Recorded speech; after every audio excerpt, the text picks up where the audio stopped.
Ben McKee, Patrick Brown, Go Vols 24/7 here on Tuesday of UTEP week. Tennessee preparing for Senior Day and got to speak to a couple of seniors, including Brew McCoy. And he was not emotional today, but you could tell that this week is going to be an emotional one for him. He spoke about his growth here at Tennessee over the last 3 years.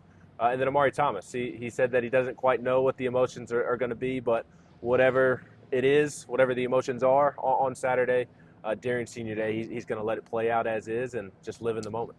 I think Amari went through Senior Day last year, didn't he? That seems like forever ago. I can't remember.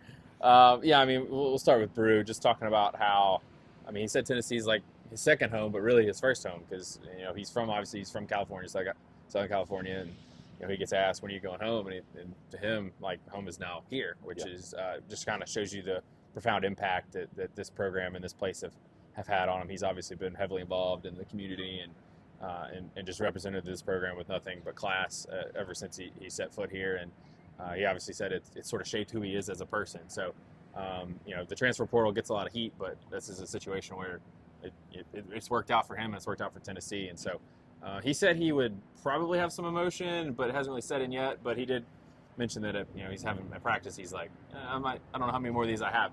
They hope to have more because they hope to have some playoff games, but they've obviously got to handle business to do that.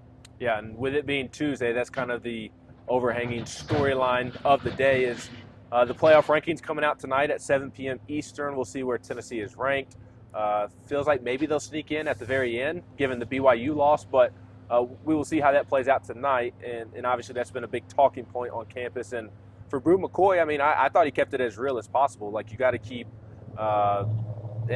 treat every day the same. He was focused on his next film session here in an hour, but he also acknowledged that when you are on the field this Saturday, you're going to have to do some things that impress the committee. Yeah, and he said just win. He said win and win convincingly, yes. And that's what they have to do. I mean, they have to go and I think he was even alertly talking about the offense because he said that obviously Tennessee's defense is going to be a plus on their resume in the eyes of the committee. They like teams that are highly ranked statistically, and Tennessee obviously has a very strong defense. They've proven that throughout the season, but the offense is, you've been on the calls, man. Ward Manuel, the chair, has mentioned Tennessee, struggling on offense, right? Yep. He's brought it up. So I know it's UTEP and Vanderbilt, but if you go out there and put a lot of points on the board, you're going to look more like a complete team, and that will only boost your case. Now, obviously, you're not going to greatly enhance your resume by beating these two teams.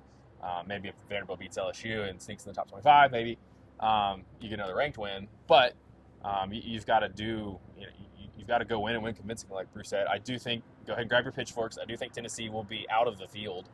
I think they might be ahead of some teams that are in, which will confuse some people because there's going to be some champions that are automatic qualifiers.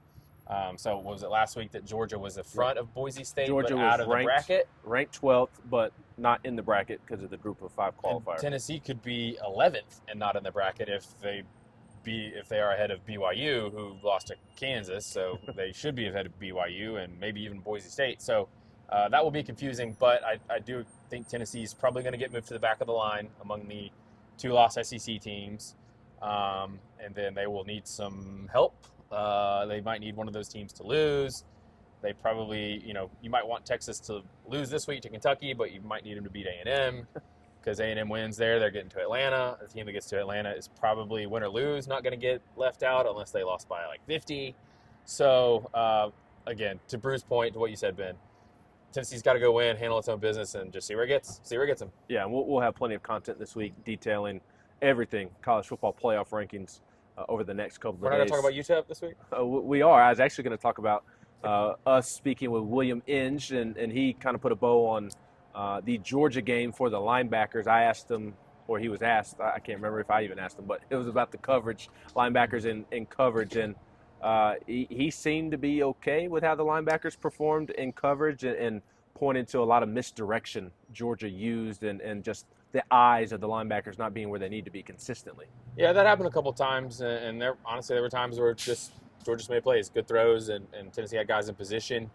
Some that's on the safeties too. It's not all the linebackers, but certainly there were a couple plays where the eyes were in the backfield on play action, misdirection, whatever. They sneak a tight end either behind you or out in the flat. No one's covering him.